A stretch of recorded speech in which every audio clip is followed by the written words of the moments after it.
La bataille pour Polaris 3 avait commencé. Le fait de connaître son ennemi juste à temps avait permis à Torismond d'organiser les défenses avec une relative efficacité. Et finalement, cela avait été une bonne chose que Rockhart ait décidé de condenser toutes les forces de Polaris dans la cité-mère. Certes, les 4 cités annexes étaient tombées, mais leur importance stratégique était moindre à présent. Inutile de produire de la nourriture pour l'Imperium tant que l'ennemi était sur la planète. La seule ombre au tableau restait la perte de la batterie de défense de la 4ème cité, qui empêchait le tir orbital et permettait à l'ennemi d'approvisionner et de soutenir sans entrave ses troupes au sol. En apprenant qu'il affrontait des Astartes, Torismond avait ordonné de placer des autocanons jumelés de modèle Hydra et des lance-missiles Manticore afin de former une toile impénétrable pour les modules d'atterrissage, communément usités par les Space Marines. Cela leur avait donné un répit, mais il n'était pas énorme, et déjà les informateurs signalaient que le barrage oriental avait cédé et que l'ennemi acheminait du matériel lourd au cœur même de la ville. Il ne restait pas beaucoup de temps avant que la cité-mère ne tombe. La garde avait pour ordre de ralentir le plus longtemps possible la progression des renégats, pour laisser le temps au renfort d'arriver. C'était la raison officielle. En réalité, leur sacrifice servait d'autres objectifs. Jamais aucun renfort n'arriverait sur Polaris à temps pour sauver ce monde. Mais Torismond n'avait cure du sort de cette planète. Son objectif réel était d'empêcher l'Alpha Légion d'obtenir les artefacts laissés ici il y a de cela plusieurs siècles. L'Inquisiteur ne savait pas de quoi il s'agissait, mais il savait où les trouver. C'était amplement suffisant.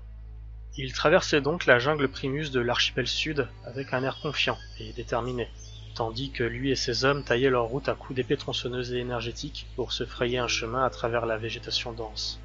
L'archipel sud, appelé Primus, était la zone ayant la plus grande surface non exploitée de la planète. Plusieurs centaines d'hectares de jungle impénétrables et de terrains abrupts empêchaient ces territoires de rejoindre les 80% de terres cultivées sur Polaris. D'après les données géostratégiques confiées par les informations du système, un des laboratoires d'études des artefacts se trouvait dans ce secteur boisé. Après plusieurs heures de route fatigante, l'Inquisiteur et sa suite découvrirent un complexe abandonné, totalement envahi par la jungle. Il était en ruine, mais tenait étonnamment toujours debout, après plusieurs siècles de décrépitude.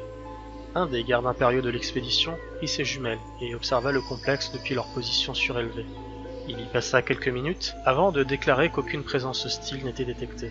Torismond se tourna vers Linda en silence. Celle-ci confirma du chef, en secouant la tête. L'inquisiteur reprit alors sa route vers les bâtiments désaffectés. Quand ils arrivèrent, ils s'attendirent pour la plupart à trouver des cadavres ou des traces de luttes acharnées, mais l'endroit était étonnamment dénué de toute trace de violence. Cela faisait longtemps que les vestiges organiques du combat contre les orques avaient disparu. De temps en temps, ils tombaient sur un morceau de bionique rouillé, ou des douilles de munitions couvertes de poussière, mais le silence et le vide de cet endroit laissaient penser que tout le monde s'était simplement évaporé. La petite troupe marchait prudemment, comme si elle s'attendait à voir débarquer une abomination Xénos ou n'importe quel autre fantasme qui aurait pu surgir dans leurs esprits tourmentés par cette atmosphère pesante. Craig avait sa main posée sur la poignée de son pistolet laser encore à sa ceinture. Il était stressé, et fut surpris quand il sentit la main de Linda se poser sur la sienne, frigorifiée. Elle la serra fort, elle aussi semblait sous pression. Un peu plus loin, le père Willem psalmodiait doucement quelques textes religieux incompréhensibles. Les 3 gardes impériaux qui les accompagnaient avaient depuis longtemps dépassé le stade du simple stress, tenant leurs fusils laser en joue et visant de manière nerveuse un peu partout, s'attendant à une embuscade ou à l'apparition d'un quelconque démon des anciens temps. Seul Corcavache semblait à l'aise au milieu de ce complexe rempli d'anciennes technologies. Il marchait tranquillement, ses mains bioniques se posant régulièrement sur des objets divers qui finissaient tous par disparaître irrémédiablement sous un pli de sa toge, frappé du crâne et de l'engrenage, les symboles de l'Adeptus Mechanicus. Torismond, quant à lui, marchait non pas tranquillement, mais avec une attention sereine sur tout ce qui l'entourait.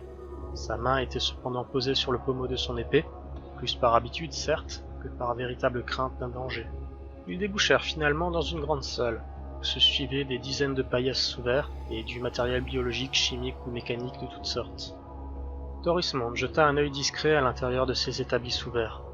De nombreux travaux en cours étaient visibles.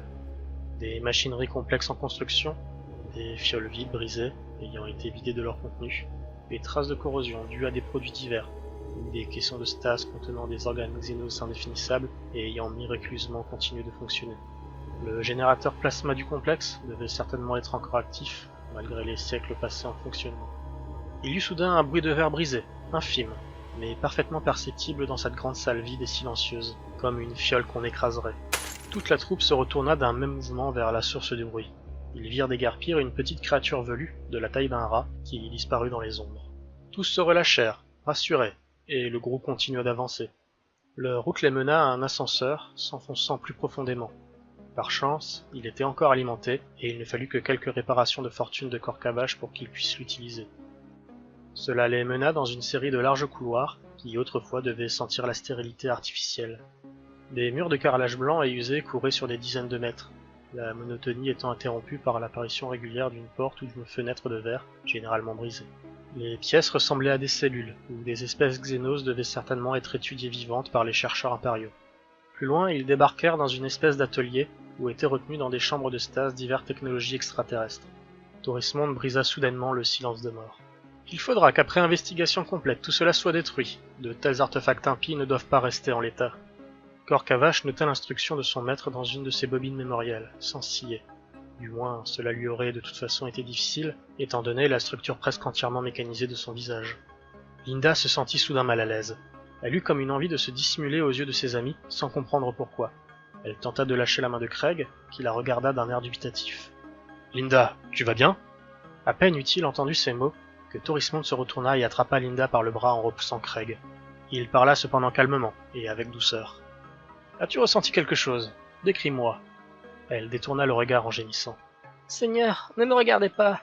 Personne, s'il vous plaît. Que personne ne me regarde, ça me fait mal. » À peine eut-elle prononcé ces mots qu'elle tomba à genoux, et se sentit étonnamment mieux. Elle secoua la tête, comme pour s'ébrouer, puis leva les yeux vers ses camarades. « J'ai ressenti une forte volonté de dissimulation. Quelqu'un tente de se cacher de nous, j'en suis sûr. »« Où ça ?» demanda l'inquisiteur. « Ici même, Seigneur. » dit-elle affaiblie par sa relation empathique avec l'intrus. Tout le monde incrédule commença à tourner les yeux un peu partout dans son environnement direct. Mais rien de perceptible. Soudain, un petit fragment de carrelage tomba devant Craig, qui regarda instinctivement au plafond. L'ancien garde impérial eut l'impression d'avoir la vision flouée, comme par la fatigue. Il se frotta les yeux, et quand il les rouvrit, le plafond était redevenu normal. Il y eut alors le bruit sourd d'un craquement de céramique, droit devant eux. Puis un léger son, avant que le silence ne reprenne ses droits. Tous les membres de la suite se rapprochèrent les uns des autres. Ils avaient dégainé leurs armes, et seul Torismond avait avancé calmement vers le lieu du craquement et s'agenouilla avec précaution en observant autour de lui, méfiant. Cette brisure concentrique indique que quelque chose de lourd vient de tomber ici à l'instant. Le père Willem balbutia. « Mais quoi donc? Nous n'avons rien vu, juste du bruit, cela doit être une vieille fissure qui s'est agrandie. »« Non !» intervint Craig. « J'ai vu quelque chose sur le plafond, c'était flou, comme un mirage, puis ça a disparu. Le bruit a suivi juste après. » Torismond réfléchissait. Après quelques minutes d'inspection, il se releva et annonça. « Nous ne sommes pas seuls ici. S'il a fui, c'est que nous sommes assez forts pour être une menace pour ce nouvel arrivant. Je doute que nous risquions grand-chose, mais restez tout de même sur vos gardes. » Le reste de la communauté acquiesça, en silence, avant de continuer leur route les armes claires.